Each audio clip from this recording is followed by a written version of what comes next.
मंच के नीचे जब हम भाषण दे रहे हैं, हम तो अपना भाषण दे रहे हैं, है ना, फिर कुछ समझ में आता नहीं, लोग जो है नारे लगाते हैं। जानकारी होनी चाहिए।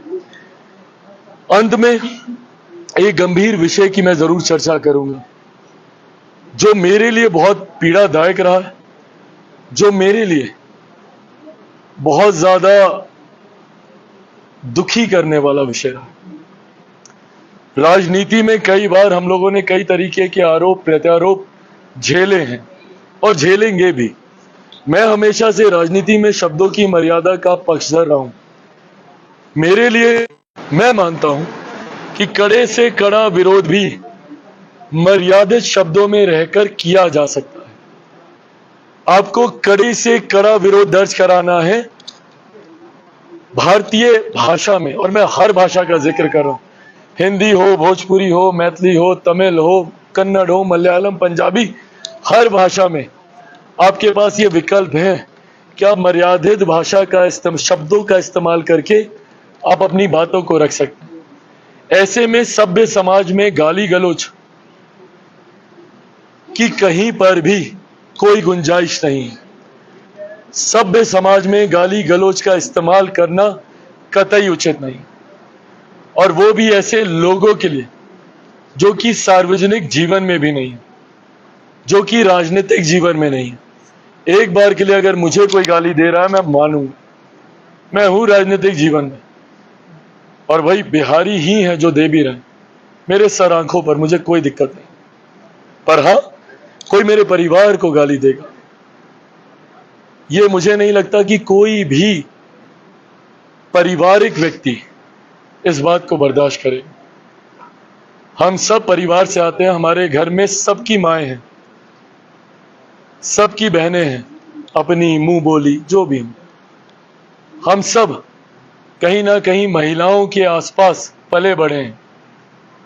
और मैं मानता हूं और हर मन से मैं कहता हूं, महिलाएं आधी आबादी हैं, सृष्टि की जननी है महिलाएं।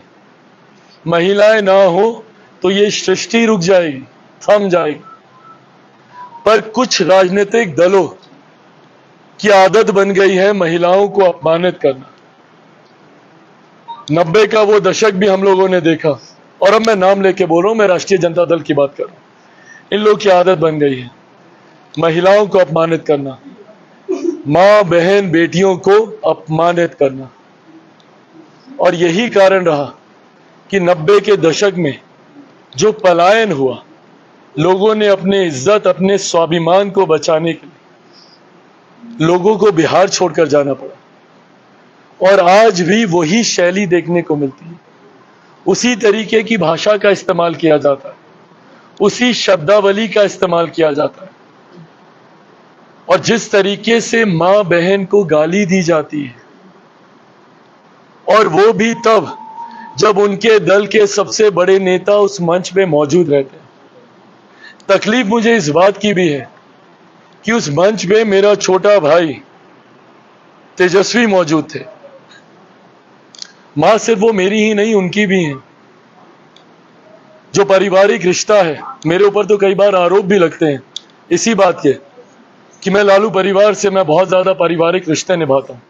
जो है वो है, और मैंने कभी इस बात को छुपाया नहीं। मेरे नेता, मेरे पिता आदरणीय रामविलास पासवान जी का वो संबंध आदरणीय लालू जी के साथ रहा है। दोनों समकक्ष रहे हैं, साथी रहे हैं, सहयोगी रहे हैं। बचपन में हम तेजस्वी साथ खेले हैं, वो रिश्ता रहा है हम दोनों के परिवार के बीच। राजनीतिक मतभेद एक तरफ, और इस चीज को उन्होंने भी खूबसूरती से निभाया है, मैंने भी निभाया। राजनीतिक मतभेदों को एक तरफ रखा है, पर भले मेरी भतीजी का जन्म हो या उनके यहाँ इफ्तार की पार्टी हो, मैं हर उस आयोजन में मैं जाता रहूं, अलग गठबंधन में होने के बावजूद भी, क्योंकि मेरे पिता ने ही मुझे इन व्यक्तिगत संबंधों को निभाना सिखाया। पर ऐसे में जब उन्हीं के सामने मेरे परिवार के लोगों को गाली दी जाती है, मैं अगर उनकी जगह होता, मैं अगर तेजस्वी जी की जगह होता और कोई उनके परिवार को ऐसे गाली देता, मैं मुंह तोड़ जवाब देता, उसी वक्त देता। राजनीति एक तरफ है, मेरे लिए आदरणीय राबड़ी देवी जी भी मेरी ही मां है, और मैं कतई फर्क नहीं करूंगा उनमें और अपनी मां में। मेरे लिए उनका सम्मान उतना ही है जितना मेरी अपनी माँ का है।